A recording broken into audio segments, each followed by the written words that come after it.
Traders, मैंने अपने YouTube channel @VIP Forex Signals 99 यहाँ पर रिटर्न में भी मैसेज कर दिया। अभी शॉर्ट वीडियो अपलोड करने लगा हूँ, ये कम्युनिटी में आप देख लें। मैंने ये रिटर्न में मैसेज किया है।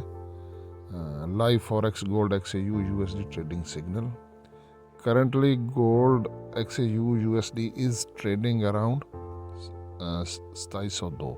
2702 के करीब गोल्ड ट्रेड कर रहा है।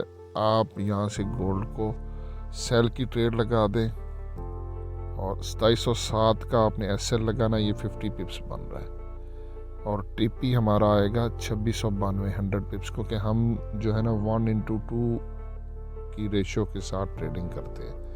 50 पिप्स का SL है तो 100 पिप का TP हम रखते हैं।